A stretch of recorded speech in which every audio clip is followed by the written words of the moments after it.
himself, he never could have known. But your great children someday never see. Say that all hearts so small and cannot know unless we all put together hearts and minds and find another way to cherish what the Lord has given from this land and the top of heaven. We can say wonderful growing and growing, first things and seasons. Clearing land and heaven, polluting rivers and streams. But the flowers do not grow from concrete alone. We can respect and then sustain the healthy that we know. Save for the ones so small we cannot know unless we all put together hearts and minds to find a better way to cherish what the Lord has given from this land of God's good. We can save our wonders to shine another day. The sun, moon, and stars above will shine without mistake. Far from fossil fuels and all the heaps of waste we make. But fields and air and water fewer can last as we invest the energy of human minds for the better and the best. Save it for the ones so small we cannot know unless we all put together hearts and minds to find a better way to cherish what the Lord has given from this land of tops and moon. We can save our wondrous home to shine another day.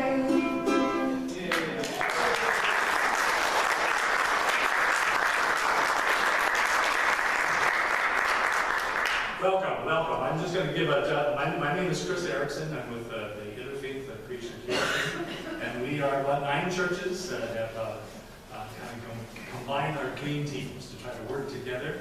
We find that we are much more successful together than we are individually.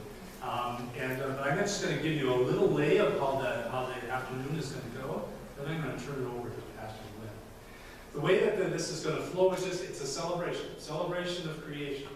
We've had a number of different speakers come to our events, from scientists to doctors to economists, but we thought that we really wanted to be able to just celebrate the earth and celebrate our relationship with creation, because we feel that we need to kind of get back to that relationship, because as we respect and appreciate that relationship, we're more likely to take care of it and to love it as it loves us. So the way that the flow will go is that I'm going to turn it over to Pastor Glenn for an opening prayer and a welcome. Then our wonderful gospel team, our singing team, is going to lead us on with 2 songs. And then we're going to break, and I'm going to teach you a song story about going fishing. Then I'm going to introduce Suzanne Trapp, who is with Fish and Wildlife. And she's going to talk about the Minnesota Valley Wildlife Refuge, which is just right on our doorstep. After that, we'll sing a couple more songs. Then I'm going to turn it over to Bill Middlecamp from our United Methodist Church over in Rosemont with the well, who's got a wonderful story. It's from Tibet, is it? Story from Tibet. It's a story from a boy in Tibet. And he'll tell that story, and then we'll sing some more songs, and then we've got crafts and stuff back there for the kids. You're welcome. And after that, we're going to break up for the crafts, or we also have Suzanne will be up here to talk more. We've got some treats in the back. We also have a thank you tree over there on the side by the window with some words about what the trees do for us. And so the idea is that there's a little table there with a leaf. Write something on the leaf that says what you're thankful for the tree for. And just there's some stick of glue there. Just put some stick on the back and stick it up on the tree. That will be available. Then after about maybe 15-20 minutes of visiting and learning, talking together, we'll reconvene for another song, then a benediction, and a closing. So right now, I'll turn it over to Pastor.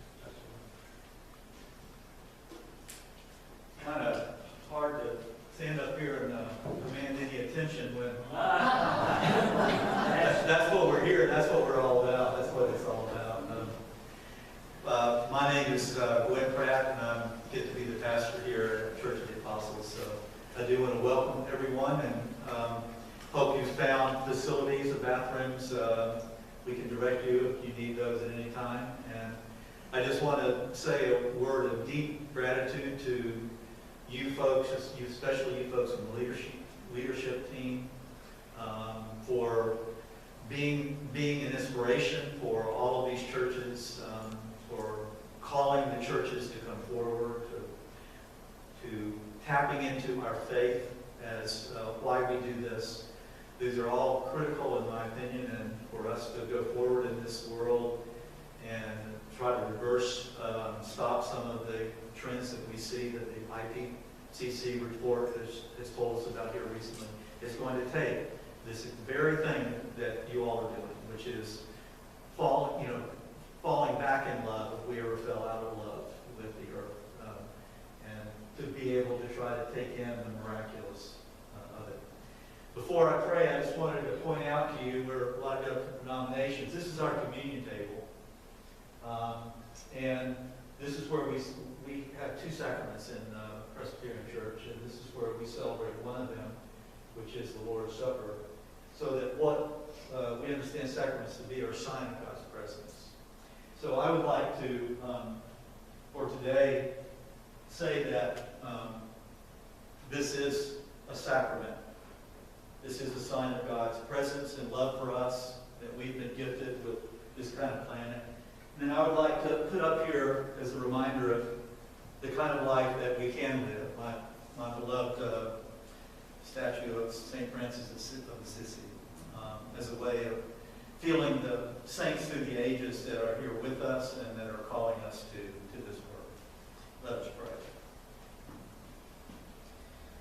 Gracious and merciful God, we are so humbled that out of the creative vortex that you are, the creative energy that you are, that you brought forth each one of us here to be in awe, to marvel at, to be stunned by the place that we live, that you set us to live, that you came to be with us as we live. We, oh God, are aware that our beloved spaceship, planet Earth, is hurting and suffering. We are aware, oh God, that it has never been such until the last couple of 100 years. And we know that we have broken our covenant with you and with Earth in the way we treat Earth. We in this room seek to be different and to be leaders and to call our society to forsake ways of consumption and to once again come and be in awe of the place that we live. So we ask that in this event, in all of our lives, in our churches, in our lives as our public citizens, that we would be inspired to continue to work and give all of our heart's energy to this amazing calling that you've given us to honor and love our spaceship, planet Earth, upon which we live. We make this prayer in the name of Christ.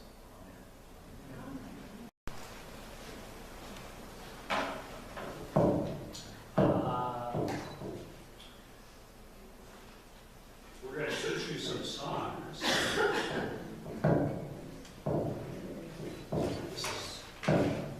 That's reading First song is a benediction, or I don't know, prayer, I guess, not a benediction, although we could use it. And it's written by Brett Hessler. Tell them all about Have any of you gone to the groups called Minnesota Sings? There's some leaders called Brett Hessler, Mary Price, and they just monthly or quarterly, they have get-togethers where people come and do sing-alongs. It's really fun. We have a website, Minnesota Sings. So we want you to sing along. So you're going to have to see if you can pick up this tune with us. We're going to sing the first verse, and we'll do it kind of slow. So could we do it kind of slow, Jerry? Okay. And To learn the verse, and then after that, we'll go through 5 verses after you catch the hang of it. Yeah, I don't have my copy. Do you have a copy? A decent copy? Can I trade you? Yeah. Okay. So we're going to do it. Ready? God of earth and every creature, God of wind and God of sun, God of old and new creation, be with us now. Be with us now. Okay, you got it? Here we go. Sing with us. God of earth and every creature, God of wind and God of sun, God of old and new creation, be with us now.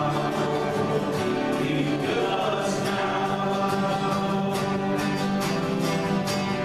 God who moves across the water, God who moves across all time, God who moves within my body, be with us now. Be with us now. God who breathes the death of nature, God who breathes His voice in life, God who breathes at our indifference, be with us now. Be with us now.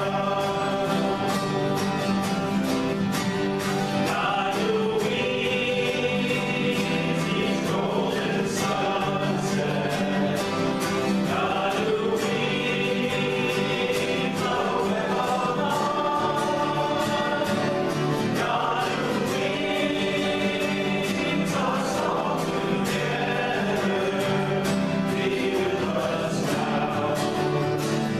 Be with us now.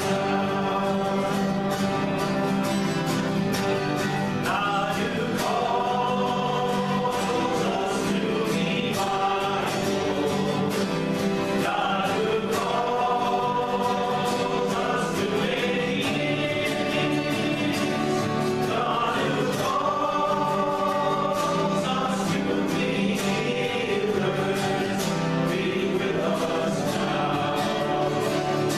Be with us now. Nice.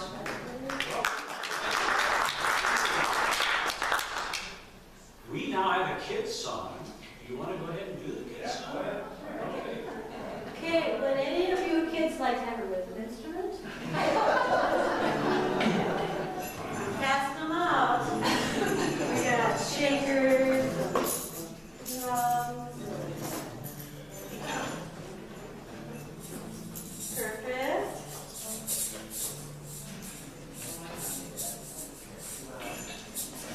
Shaker. Drum. Okay. We got all kinds of production here. We can make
love command? Come on, yeah.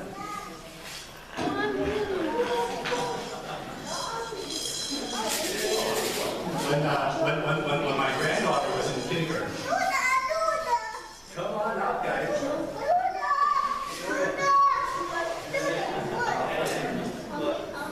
I was invited to come one day a week in my granddaughter's kindergarten class, and then she was in first and second grade, to play the ukulele.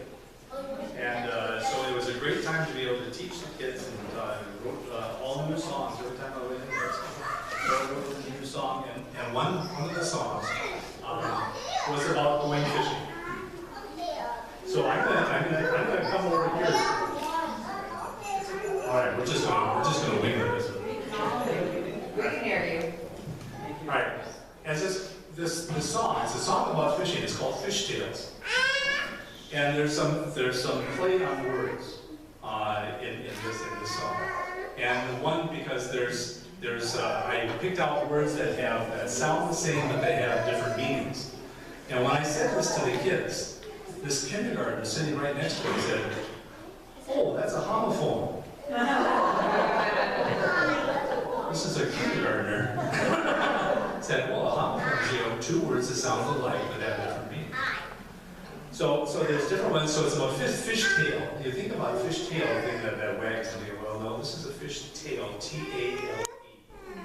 But it talks about some fish tail, and sometimes the tales that we tell are not always true, especially fishermen's tale. The other thing the important is that there's one word called taught. Now, a lot of us think that we know what the word taught is, that things that were being taught.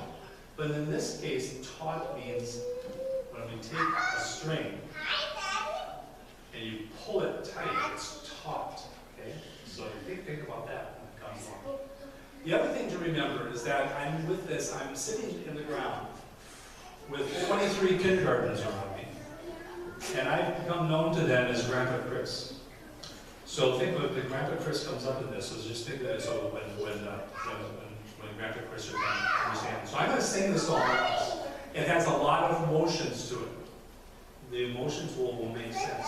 But I'm going to go over here. I don't need to, I better just stay over here so that everybody can hear. So this is Fish Tale.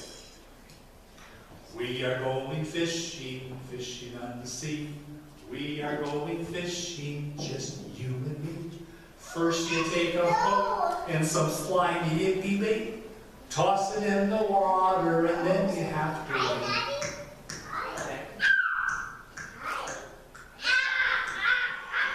First you see a jig boat, see the ripples come. Think I got a big one, feel it on my line. Reel it in fast, dodge like an hurricane. Oh no, too slow, we ain't all the bait. Next time take a longer word, tie a double knot. Zoom went the reel, feel the line get taut. Somewhere in the struggle, how it fought and fought. Snap with the line and away the fish got. No one ever told me it would take so long. Blame Grandpa Chris for teaching us this song. Wait just a minute, plunge. The bomber's gone. See my trophy fish. It's a whole yard long.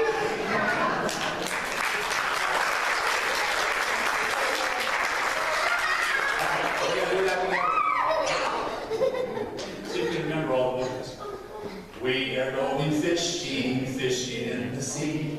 We are going fishing, just you and me. First you take a hook and some slimy inky bait. Toss it in the water and then you have to wait. First you see a jig, nibble, see the ripples fine. Think I've got a good one, feel it on my line. Reel it in fast, gosh, I can hardly wait. Oh no, too slow, it ain't all the way. Next time take a longer worm, tie a double knot. Zoom went the reel, feel the line get taut. Somewhere in the struggle, how it fought and fought. Snap went the line and away the fish got. No one ever told me it would take so long. Blame Grandpa Chris for teaching us that song. Wait just a minute, plunge, the monger's gone. See my trophy fish, it's a whole yard long. Okay, so that's good. I have to tell you this one thing. So they fish it in a hat Thank you very much for putting up with that. So I'm going to introduce Suzanne Trapp. Suzanne Trapp is with the National Fish and Wildlife Department. She's an official wolfer at the Minnesota River Valley Wildlife Refuge. She's going to come and talk to us. So let's come on up, Suzanne.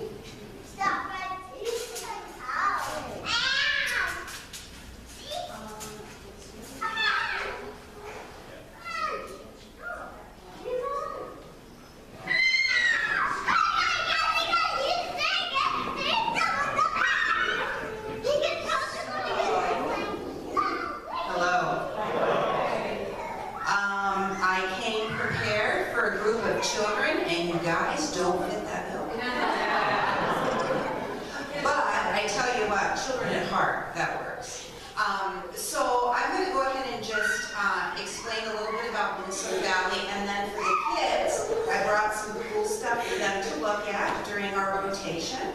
And I can talk to you a little bit more specifically about what we have there for children. But can I see a show of hands? How many people have been to Minnesota Valley National Wildlife Refuge? Awesome. Have you all been there? Not yet. So, I'm sure that most of you will have the answer to this question, so please don't blurt out. Over here, do you guys know what a National Wildlife Refuge is? Yeah, Can you tell me? it's where people, they say endangered animals. Wow, that's a lot of stuff. Some of that is right on. We do try to protect wildlife, but the best way to protect wildlife is to protect the things they need. So what kinds of things do you guys need to survive? What do you need? Sometimes need to eat some animals. You need to eat, right? You need food? Yeah. Okay. But we don't know. Some people are actually sad though. Well, Yeah, and wildlife needs food too. So that's one of the things that we try to do at Min Valley is we make sure that we have the food the different kinds of animals need to survive. What's something else that we need? well, we need water. Wow, do you know what I have in order? You're right, water. Can it be any kind of water? No. What kind of It water? has to be a certain clean. So here in Minnesota, we drink fresh water, right? So it has to be fresh water. Does it have to be clean? Yeah. Okay, so clean, healthy water for our wildlife. So we protect the things that animals need. Now, what else do we need, especially when it's cold outside or it's raining outside or maybe it's getting dark? What do we need? Oh, sometimes we like a flashlight. Okay, right next to you, you haven't answered me yet. What do you think we need?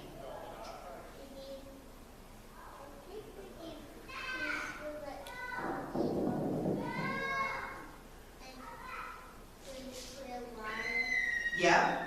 And the third thing is a safe place to live. So we call that shelter for wildlife, shelter, all right? Food, water, shelter, and there's one thing left. Sometimes if you're a small animal, you only need a little bit of it. Sometimes if you're a big animal, you need a lot more of it. Sometimes if you're a person like me, you like to have a little bit more than other people. Do you know what I'm talking about? Space. And with wildlife, we tend to call that territory. So at Minnesota Valley, we're 14,000 acres, spanning 80 miles along the Minnesota River. You'll see from our map that we're not one big piece of habitat. But just because we're broken into sections doesn't mean there isn't habitat connecting those sections. It just might be owned by the state or by the county. We are federal. We're Federal National Wildlife Refuge. So here's a challenge for all of you. Okay, anybody can raise their hand on this one. How many wildlife refuges do you think there are in the system right now, approximately? 5? In the nation? In the nation. 50. Times 10 plus 550. Over 550. That's a lot of wildlife refuges, and it's a lot of land, and it's a lot of habitat. And in some of those wildlife refuges, there are endangered species that we're working with, but not always, sometimes. But part of the wildlife refuge system is also about people.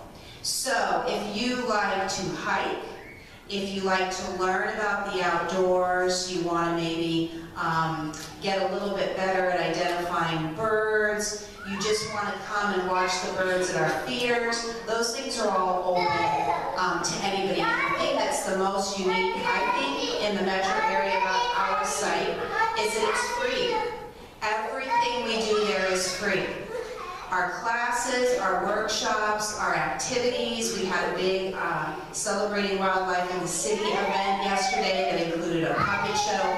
All of it is free of charge. If you'd like to try it from us and go out and try snowshoeing, or try out a pair of binoculars for the first time, get some advice on maybe what you want to do. And for grandparents and parents with kids that want to maybe explore and need a little help, we have special backpacks that you can take out to explore with. So let's see if the kids know what kind of animals they might see at the wildlife refuge. Would you see a cow? Why would you not see a cow? Is a cow a wild animal? No. But would you see a deer? Okay. Here's a tricky one. This is a tricky one. Would you see a goat? So goats actually help us on the wildlife refuge. We'll bring them in for a couple of days and they eat all the plants that we don't want there anymore, the invasive plants. And then they leave. We have a goat farmer that brings the goats and then takes the goats. What kind of animals with wings might be at the refuge? Very good, definitely a bald eagle. Yes? Wood duck. Wood duck, great. Oh, you found our website, thank you. That's why they're getting good answers. I just thought they were really smart. Okay, so how about a small animal that's orange and black and right now is migrating to Mexico? What kind of butterfly? Monarchs, yeah, we're doing a lot of habitat restoration for monarchs, doing a lot of monarch education and planting for monarchs. So most people think when of a wildlife refuge, they think of animals with fur, you know, the big megafauna, but we protect the habitat that includes everything, the pollinators, the monarchs. The one thing we don't do, however, is we don't get involved in the predator-prey relationships. So we are not a rehab facility. If we do have somebody report an injured animal and it's something that we think we should do something about, like an owl hit the window, we'll call the Wildlife Rehabilitation Center or we'll call the Raptor Center. But generally, some animals eat other animals, right? And that's just part of nature's design. So we don't get involved with that. The other thing that's interesting that most people don't know about wildlife refuges, they hear the term refuge, but we do allow hunting. So does anybody know why biologists see hunting as a conservation tool? Yeah. So really,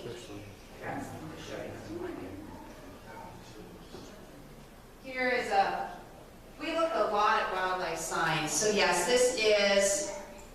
An example of real animal scat. Do you know what scat is? There you go. Yeah. So here we've got moose, and here we've got wolf. Well, in Minnesota Valley, we don't have moose and wolves, but we have deer and coyotes, right? When you take a predator out of the equation that nature designed, those prey species will eat themselves out of house and home, and then you've got another problem. So in the metro area, we're never going to bring wolves back. So hunting is a way to regulate how big the herd gets before they actually start to damage the very habitat that they need to survive. And nobody wants to see hundreds of deer starving to death. So that's the rationale there, whether you agree with it or not. I personally am not a hunter, and if I had to kill my food, I'd be vegetarian. So last question, we got 3 kinds of habitats at Minnesota Valley for the most part.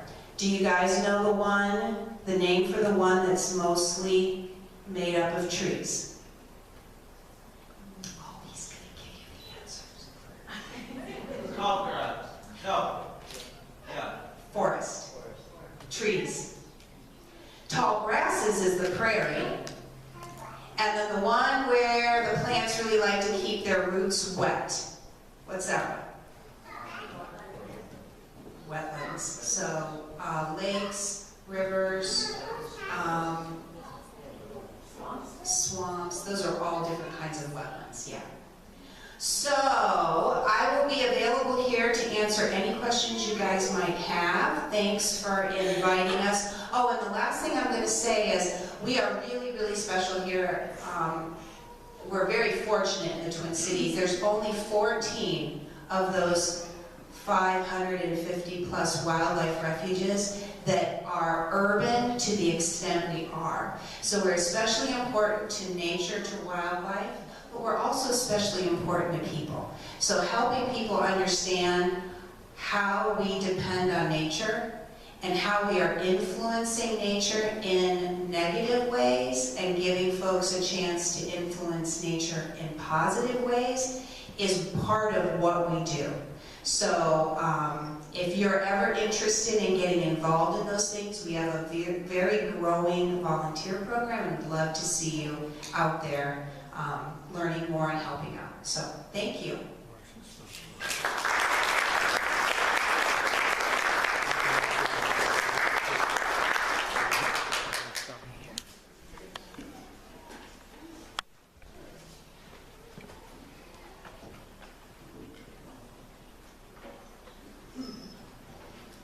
I'm going to sing a Pete Seeger song. Have any of you heard of Pete Seeger? One Blue Sky above us. And this is another song that, if you're not familiar with it, it will take a minute or two to learn the chorus. And then Steve will sing some of the verses.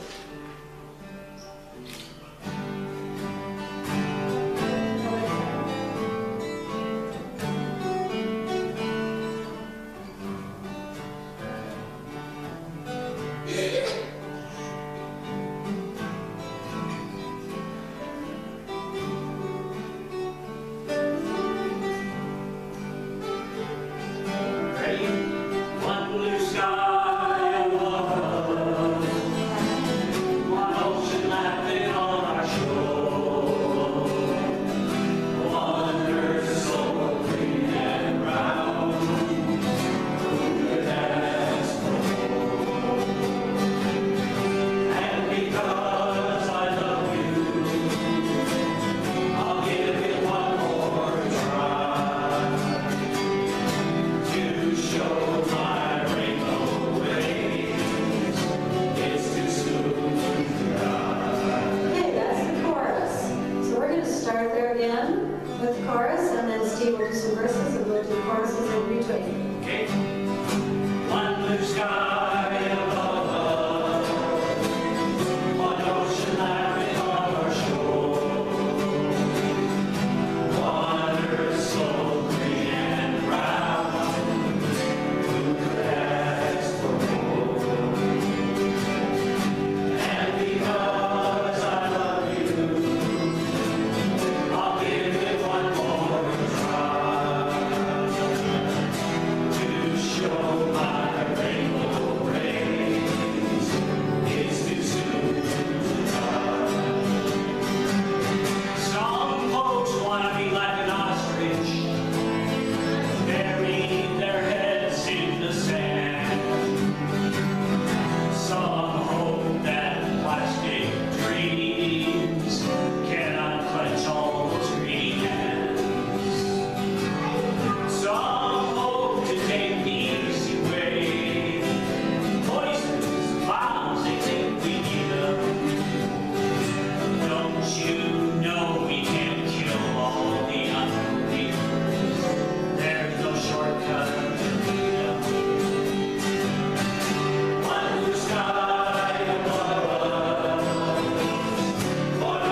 Denver. John Denver. John, I saw, there's a YouTube of John Denver singing it on the Muppet Show. And it's a great song written by Arlo Guthrie, son of Woody Guthrie. We'll be coming back to Woody Guthrie in a minute. So, sing along. Inch by inch, row by row, gonna make this garden grow. All it takes is a rake and a hoe and a piece of fertile ground. Inch by inch, row by row, please bless these seeds I sow. Please keep them safe below when the rain comes tumbling down.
Where does stuff come from? When we need food to eat or clothes to wear, we just buy it in the store.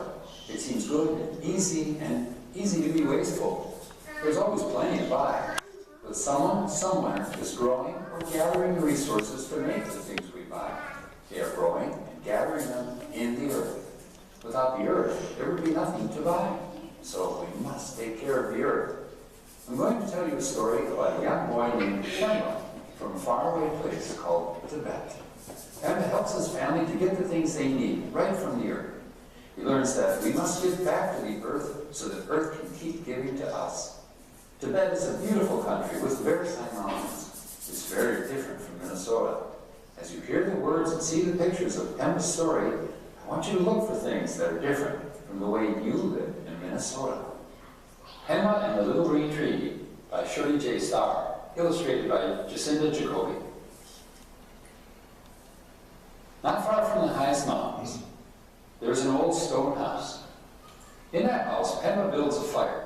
When the sticks of wood are hot, Pema places a dry juniper branch on top. It crackles and burns in an instant, then it quietly settles into the fire. It is dark, peaceful. The fire warms the food as Pema and his grandfather start the day. It has been 4 days since they climbed up the mountain to look for firewood, and Pema's basket he uses to collect firewood is almost empty. Near the fire, Pema and his grandfather drink tea and sampa, a flower porridge, the way they always do.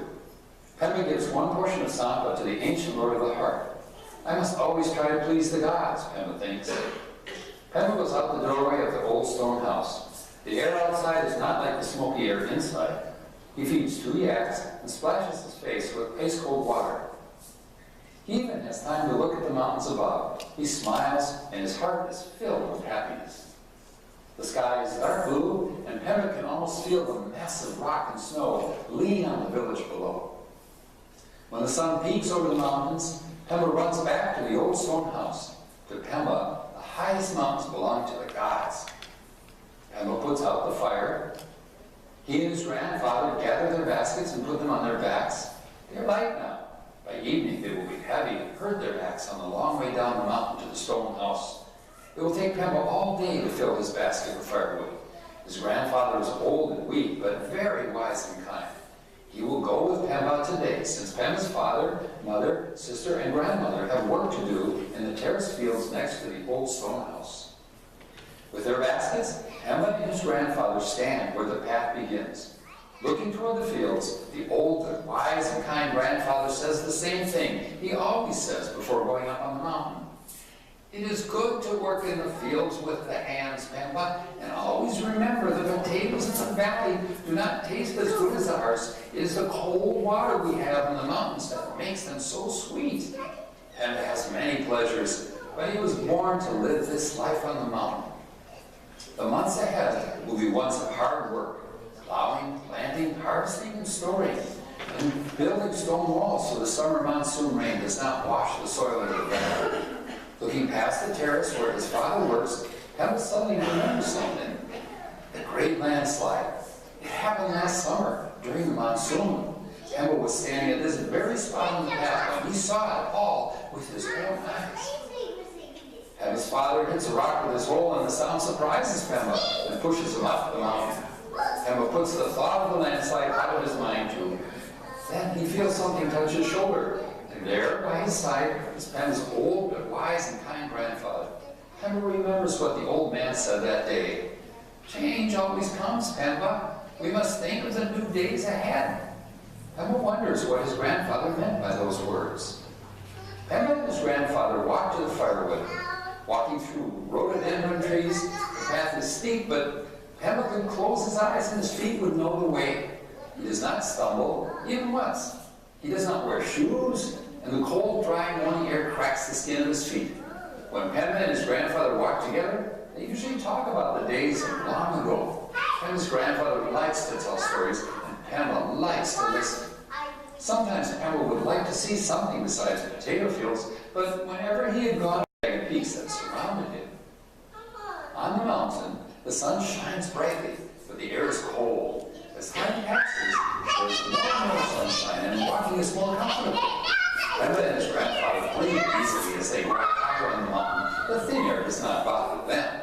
The sky is clear. In the summer, the monsoon clouds will cover the mountains like a white blanket. Pemba and his grandfather approach a favorite resting place. They see a field of flowers blooming in the morning sun. Green stems move with the breeze and seem to wave to them. Butterflies fuss everywhere. And in a surprise to both Pemba and his grandfather, a man they have never seen before is sitting on Pemba's favorite rock. A friendly boy, Pemba, goes toward the man. The man says he is from a village 2 valleys away, and it is his responsibility to look after the forests. Pemba says he is going to look for firewood for his family. Then the man says something Pemba has never heard before. Someday the trees for your firewood may all be gone. Pemba looks worried. He has never thought of this before. Will there always be more trees farther up the mountain? The old, wise and kind grandfather explains, it is so, Pemba. More and more people have cut more and more trees, and the forest has been pushed back up the mountain. In the old days, I could find firewood in just a couple hours. Now it takes all day. We must go farther and farther up the mountain to find trees. How will we heat our food and tea if we do not have firewood? He looks up the mountain. The man shows Pemba and his grandfather where he is planting tiny green trees all over the hillside. Taking a small sapling from his tray, the man gives it to Pemba. This little green tree is like a sponge. As long as it is on the slope of these mountains, the ground is protected. When it rains, the tree absorbs the water and lets it go slowly, and the roots keep the soil in place. But when the tree is gone, the hills are bare. The monsoon rains make the ground loose, and goes down into the valley. That is our greatest fear, Grandfather says to the man who looks after the forests. Again, the old, wise and kind grandfather speaks. Lately, when the rains are heavy, each family in the village sits up all night, waiting for a landslide. We are afraid until it is light. There was a village next to ours once. One morning last summer, a terrible thing happened. In the middle of the monsoon, a terrace broke loose, and the landslide got bigger and bigger as it came downhill. The village next to ours disappeared. Everything went down the mountain and stopped. It was the saddest thing Pamela had ever seen. It was not like this in the old days. Grandfather continues to the man who looks after the forests. Just then, Pamela looks at the little green tree in his hand and thinks of the trees he must cut farther up the mountain. The man who looks after the forest says, if you take a tree from the ground, you can always put one back. Even one boy can make a difference. If you plant your little green tree, in 5 years it will be as tall as you. In your lifetime, you will be able to use it for firewood. Suddenly, everything is clear in Pamela's head. There's only one thing to do. He must plant his little green tree. And this is what he does. The old but wise and kind grandfather sees Pamela's empty basket leaning on his favorite rock. Without saying a word, he heads up the mountain to cut firewood for the family all by himself. Pamela carries his little green tree up to the hillside next to the path. As he digs into the cool brown earth and fits the tree into place, Pamela makes note of the moment. He will always remember this little green tree. He will take care of it and watch it grow. He stands back with the man who looks after the forest and admires the job well done. Pamela's first tree. Everything is brighter somehow. Pamela plants trees all morning and afternoon. 100 little green trees to be exact. Finally, he is done. He's never worked so hard. On the way home, Pamela worries about his empty basket. It is the first time he has come home without any firewood.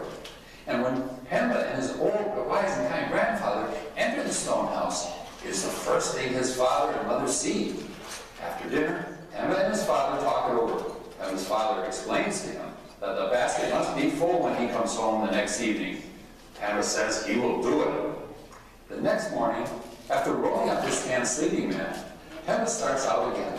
His father's words fresh in his head. Pamela picks up his basket. This day, he will fill it to the very top. Since he is very tired, the old but wise and kind grandfather stays in the stone house. It makes Pamela sad to see him sitting by the fire, turning his prayer wheel round and round. The wrinkles on his face are as deep as the river-cut valleys above the village.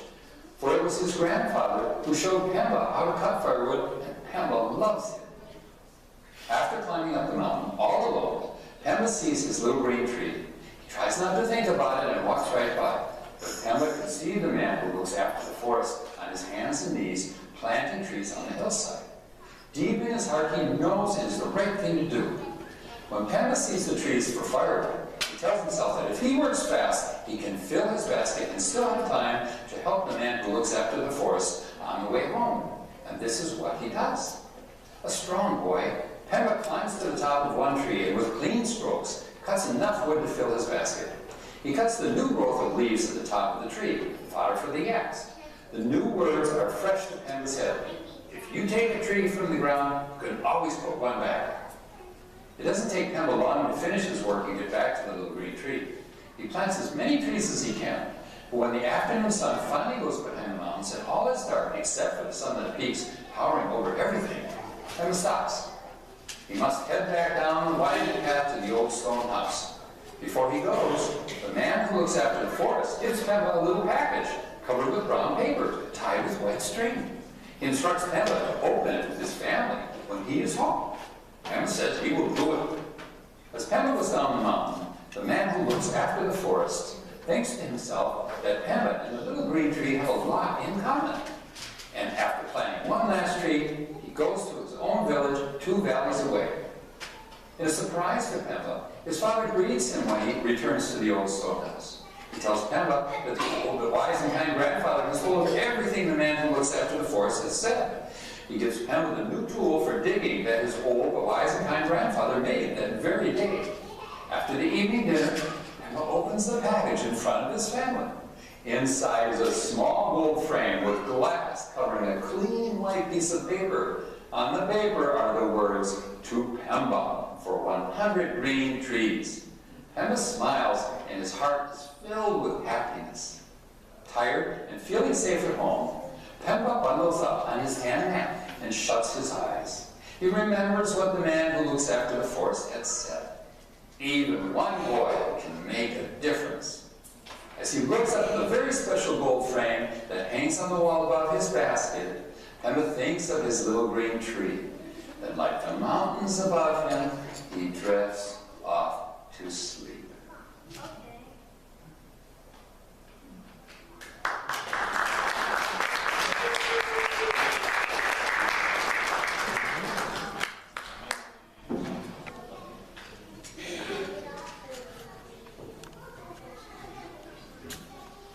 Kids got your instruments?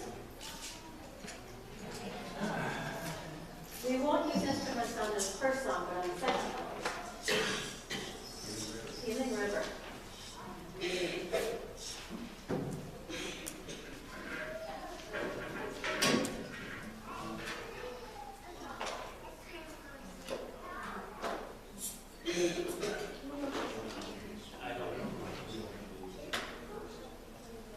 How many of you know this song? Okay. Ready? You want to teach first? Okay. Oh, yeah, we do. Yeah. Okay. All right, so we're going to go through verse 1, just to have you learn it, and then we'll do all the rest. Okay? Oh, healing river, send down your water, send down your water upon this land. Oh, healing river, send down your water and wash the blood from on the sand. Okay, so that's the first verse. Let's start from the top again, and then we will do also verse 2 and 3. Oh, healing river,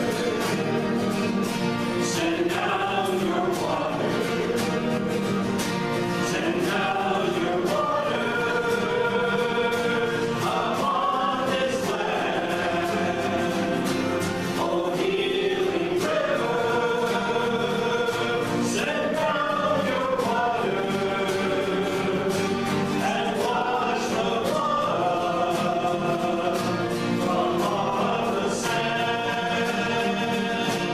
This land is parching, this land is burning, no seed is growing in barren ground. Oh, healing river, send down your water. Oh, healing river, send your waters down. Let the seed of freedom awake and flourish. Let the Hebrews flourish. Let the Colescott rise. Oh, healing river, send down your water. Oh, healing river, come out of the sky.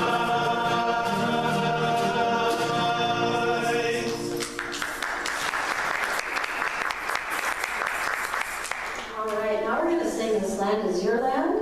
And sing that. Do you know this song? If you have instruments, play along. This land is your land, this is my land.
picture frames that you can do nature crafts with, a mask, for the season.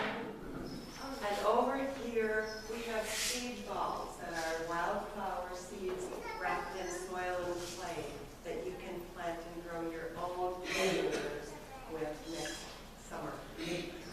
We also have some snacks back there. We've got some animal crackers, we've got some water. We are making this a no waste event, so we've got some compost bins, so all the things, all the cups and stuff like that are compostable.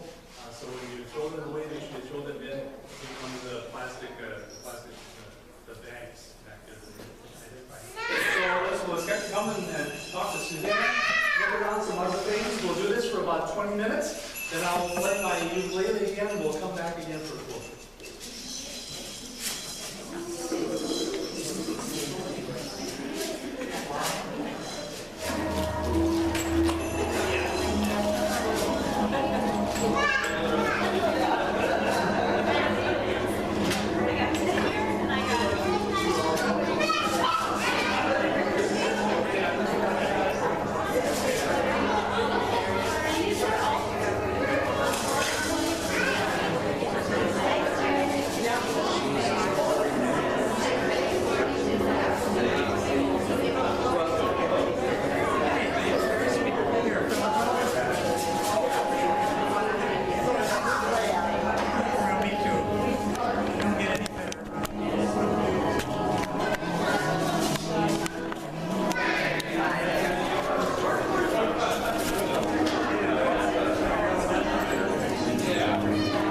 So we have some healthy snacks here. That were the picture. There we go, absolutely. Roll it up again. And what are we making here? We're making seed balls. What kind of seeds are these? Let's see. Anise, white purple prairie clover, wild bergamot, whatever. There's a whole bunch of seeds, yeah. Okay, then we just... And then you just pinch it together again, cover up the stuff. I might have gotten a little carried away with my mounts. Yeah, that's good. You're good. You don't have to be super. All right. Yeah, and then pinch of dirt. Bunch of dirt. And then a little bit of seeds. And then you're going to, I just rolled it up like a candy thing. Yeah, because I don't have it. Yeah, fine. And then it says on the bag that you put it out in the spring when the ground is soft. So I probably just keep it in your garage. Okay. Okay, that's good. And then you just unroll it, stick it in the ground, and then yeah, you just leave it in the way. That's pretty neat.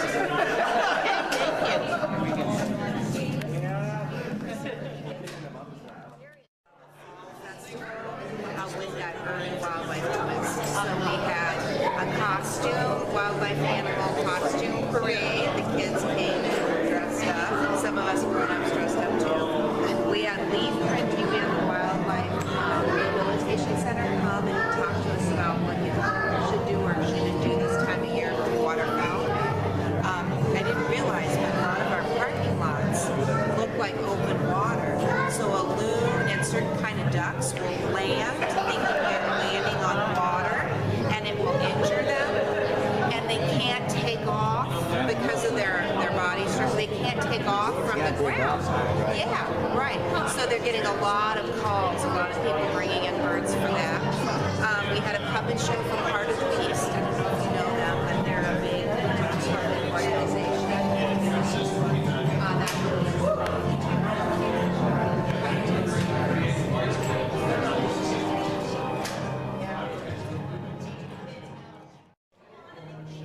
Okay, now we got to figure out what color of ribbon you want. Oh, purple, of course. Purple is your best. There's a piece of paper here.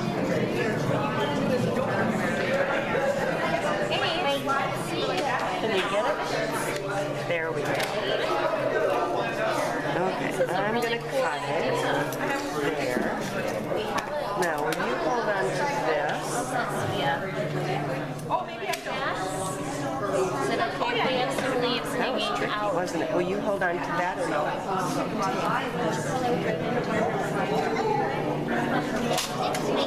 I know.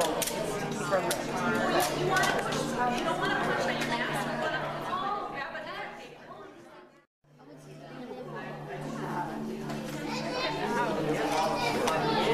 you try this one. Oh, I'm not here. Okay, sure. I already did. Oh, you already did But that one? I'm fine. You want to do the flower ones? Those are fun. It doesn't work. Can I try this? Can I try this? Oh, let him have it. Let him have a try, and then he'll share. So you're gonna slice the cake. Oh, can I punch it so we can punch it?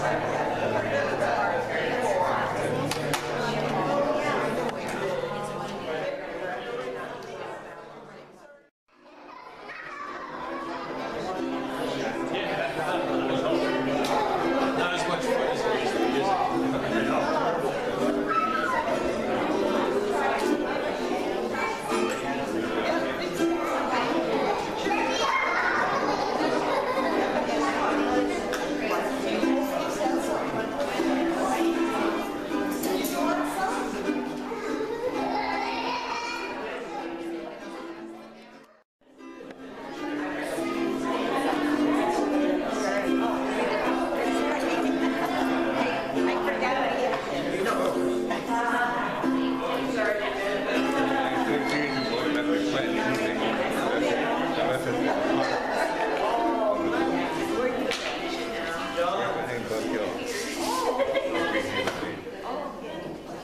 I hope everybody would have a chance to kind of wander around and see all the different things that were around. We want to just kind of gather again as for a 14. Some great visuals here. We're going to sing a part of another song. We've got a little benediction that we'll sing together. I'll turn it over to Pastor Brett. Pastor Quinn. My background is not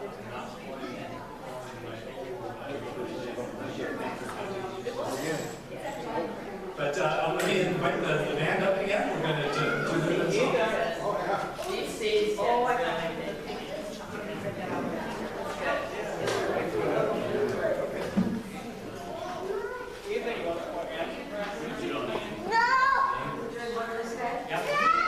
One Blue Sky, we're going to sing the chorus to this.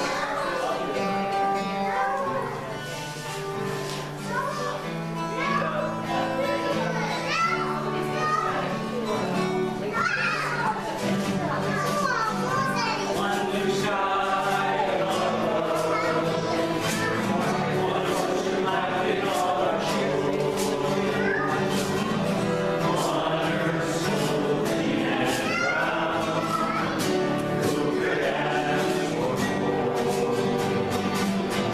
And because I love you, I'll give it one more try. You show my rainbow rays, it's too soon to love. Thanks for singing, everybody.